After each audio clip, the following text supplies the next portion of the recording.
সবাইকে আন্তরিক শুভেচ্ছা অভিনন্দন। কবিগুরু রবীন্দ্রনাথ ঠাকুরের জন্মান্তর আবৃত্তিটি আমি আজ পড়ে শোনাবো। ঠিক আছে। আমি ছেড়েই দিতে রাজি আছি সুসভ্যতার আলোক। আমি চাই না হতে নববঙ্গের নবযুগের চালক। আমি নাইবা গেলাম বিলাত, নাইবা পেলাম রাজার খিলাত। যদি পরজন্মে পাইরে হতে ব্রজের রাখাল বালক, তবে নিভিয়ে দেব সকল দেশের সুসভ্যতার আলোক।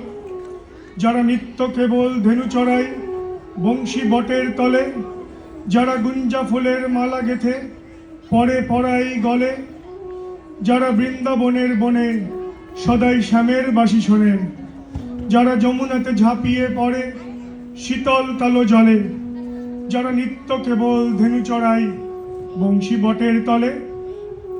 ওরে বিহান হলো জাগরে ভাই, ডাকে পরস্পরে।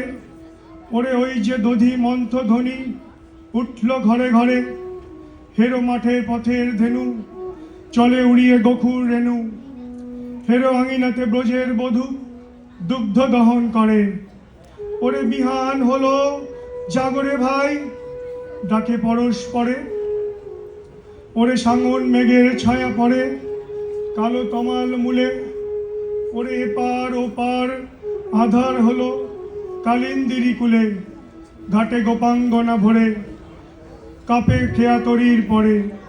হেরো কুঞ্জ বনে নাচে ময়ূর কলাপখানি তুলে। ওরে সাঙন মেঘের ছায়া পড়ে কালো তমাল মূলে। মোরা নবনবীন ফাগুন রাতে নীল নদীর তীরে। কোথা যাব চলি অশোক বনে শিখি পুচ্ছ শিরে।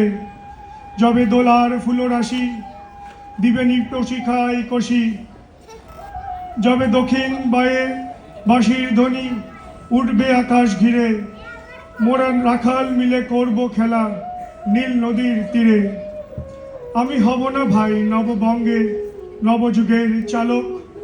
আমি জ্বালাবো না আধার দেশে সুসভ্যতার আলোক। যদি ননিছানার গায়ে কোথাও অশোক নিপের ছায়ে, আমি কোনো জন্মে হতে পারি ব্রজের রাখাল বালক। তবে চাই না হতে নববঙ্গে নবযুগের চালক। নমস্কার।